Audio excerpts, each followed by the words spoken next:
mo nga kung siya yan. Hindi ko alam. Hindi si Ellen ito! Hanapin mo! Francisco!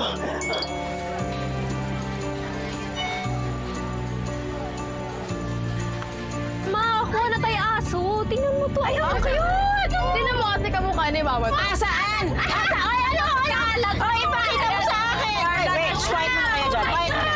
Ate yung Yellow! cute, diba? Ano kaya? Teka, hindi ko marinig. Quiet. Ano? Ate, si Dad tinakbo namin sa ospital. Ha? Bakit? Oh, wait, the-drop off ko lang itong mga bata sa school. Tapos sige, pupunta na ako dyan. Nandiyan na yung MDF. Ayan, ang seryoso mo naman.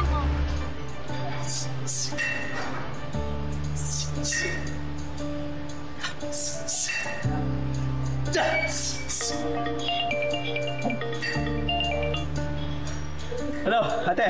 O, bakit humihingal ka? May kasama kang babae. Ano? Okay. Ate, nasa gym ako. Bakit? Si Daddy, dumiretso ka na sa ospital. Tawagan mo si Kuya Kiko. Ano nangyari? Ate, bakit ako tatawagin Kuya Kiko? Ikaw na lang. Ate, hello?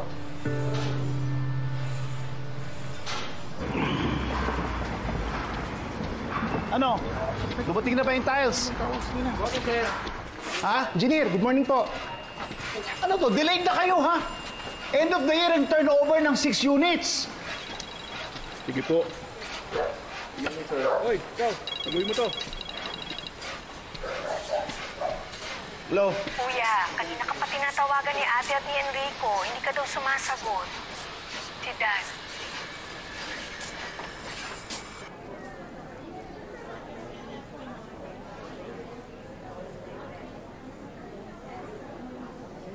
Ma'am, relax ka lang. Ano nangyari? Stroke ba? Hindi naman. Pagising ni Mami, nakita niya si Dad, hawak yung dibdib, hindi daw makahinga. Anong sabi ng doktor? Wala pa eh. Wala pa sinasabi yung doktor. Oh, ano nangyari? Stroke ba? Hindi, pagising ni Ma'am, nakita niya si Dad nakahawak sa dibdib. Hindi daw kasi makahinga. Oh, ano sabi ng doktor? Wala pang sinasabi yung doktor. Maghihintay pa tayo ng further tests. Blowout? Oh, syempre. Big time. Oh, Kuya, ba't nandito si Daddy? Wala pang suite room? Eh, wala pa daw available room, Kuya eh. Ano ba nangyari?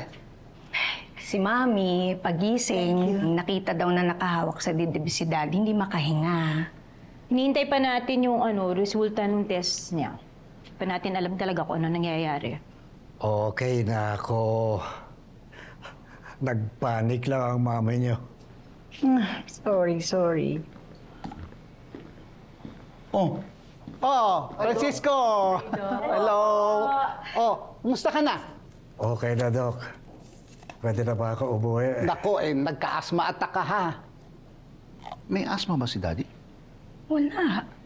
Hindi, kasi ganito yan sa ating pagtanda, pwede tayong mag-develop ng tinatawag naming late onset asthma. Kaya ang daddy nyo nakaramdam ng tightness o parang pressure sa kanyang chest. Salamat sa Diyos at hindi heart attack. Nag-nebulizer ko muna siya para makaluwag sa kanyang paghinga, ha? Okay. Salamat. Salamat. Yeah, iwan muna kita, ha? Yeah, Babalik na lang ako, ha, salamat. Francisco? Thank you, Doc. Leonor, Thank you.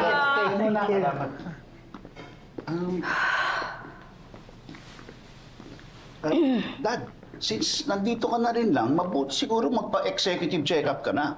Huwag nga kayong OA. Hika nga lang eh.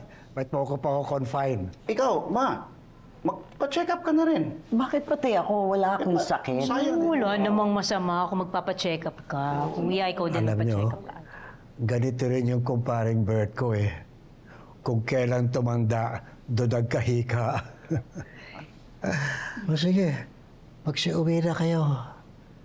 Sama niyo ang mama niyo para makapagpahinga. Hindi, magbabantay ako. Ma'am, wag na. Kasi mahirapan ka pang matulog dito. O sige, kukuha lang ako ng mga gamit ng daddy mo. Pagkatapos, ibalik mo ako agad dito.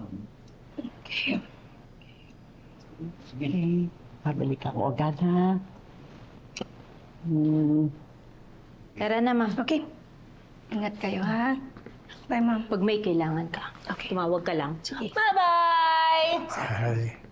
Eddie, sigurado ka ba na okay ka lang? Gusto kong matulog.